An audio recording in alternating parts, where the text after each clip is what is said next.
فیصلہ میرٹ پہ ہو تو انصاف ہوتا ہے، عدل ہوتا ہے،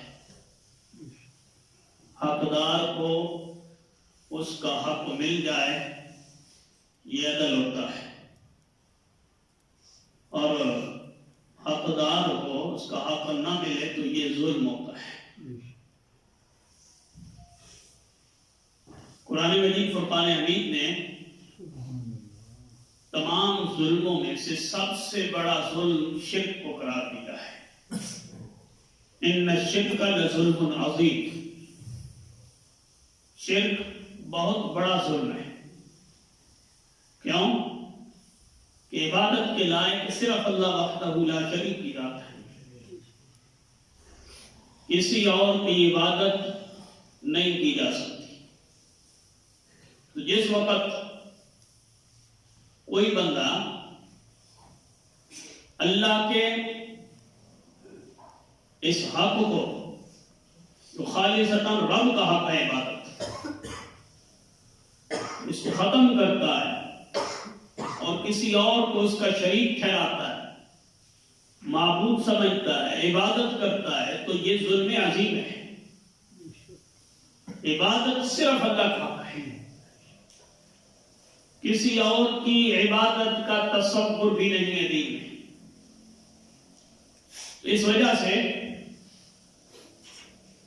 شرک کو اللہ نے ظلم عظیم قرار دیا ہے، اور یہ ہے بھی سب سے بڑا ظلم کہ جس کا حق ہے اس کو دیا نہیں جا رہا۔ تو جو حق ہے وہ دیا جانا یہ عدل انصاف ہوتا ہے، اور حق نہ دینا یہ ظلم ہوتا ہے۔ اور جو بندہ کسی کا حق نہیں دیتا وہ ظالم ہوتا ہے، وہ ظلم کرنے والا ہوتا ہے۔ اور ظالم ہوتا کون ہے؟ ایک تو تعریف یہ ہے نا، جو کسی کا حق نہ دے وہ ظالم ہوتا ہے، حق کو مارنے والا ظالم ہوتا ہے۔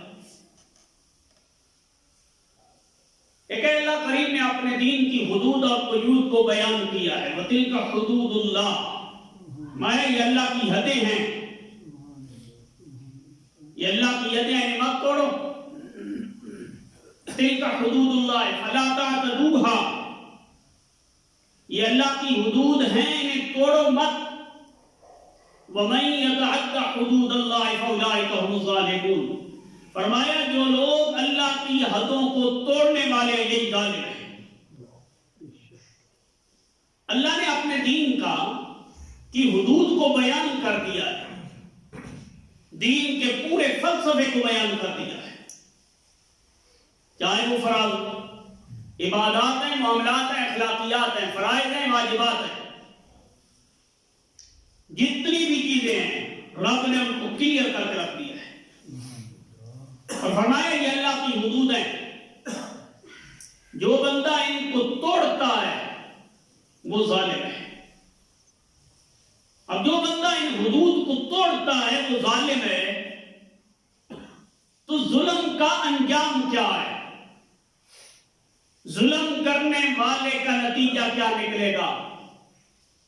قرآن کہتا ہے وَمَأْوَاهُمُ النَّارُ وَبِئْسَ مَثْوَى الظَّالِمِينَ، فرمایا ظلم کرنے والے دوزخ کی آگ میں جھونک دیے جائیں گے، ان کا ٹھکانہ ہے دوزخ۔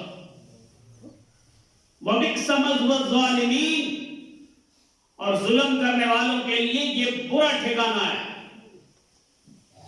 یہ دنیا میں ظلم کرتے ہیں، زیادتیاں کرتے ہیں، ناانصافیاں کرتے ہیں، عدل و انصاف کا خون کرتے ہیں، فرمایا ان کا ٹھکانہ جہنم ہے۔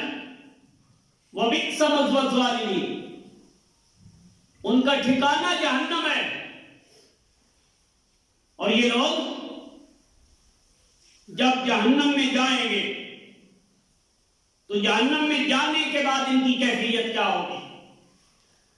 قرآن کہتا ہے اِنَّا أَعْتَدْنَا لِلظَّالِمِينَ نَارًا أَحَاطَ بِهِمْ سُرَادِقُهَا، فرمایا ظالموں کے لیے ہم نے وہ آگ تیار کر رکھی ہے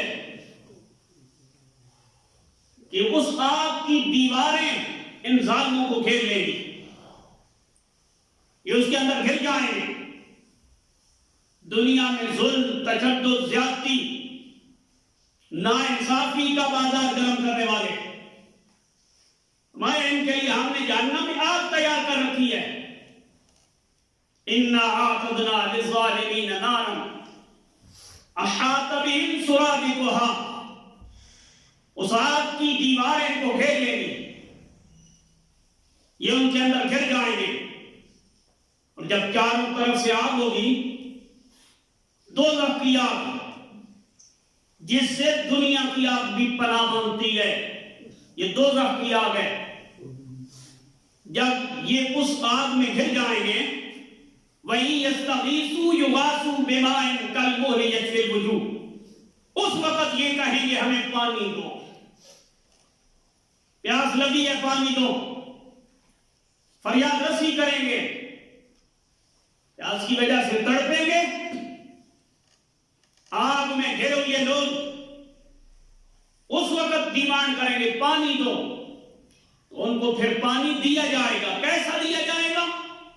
وَإِن يَسْتَغِيثُوا يُغَاثُوا بِمَاءٍ كَالْمُهْلِ يَشْوِي الْوُجُوهَ، سیسے کا پگھلا ہوا پانی ان کو دیا جائے گا، جو قریب کریں گے تو جلد جل جائے گا۔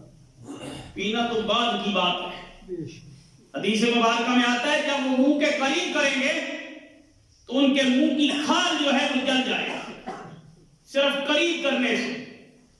یہ پانی ان ظالموں کو دیا جائے گا جو دنیا میں ظلم کا بازار گرم کرتے ہیں، ان لوگوں کو دیا جائے گا جو دنیا میں کمزوروں کے ساتھ، غریبوں کے ساتھ ظلم اور زیادتیاں کرتے ہیں، کہ کھال جل جائے، بے شراب، میں یہ بڑا برا پینا ہے، ویسا سیسے کا پگھلا ہوا کون پیے گا؟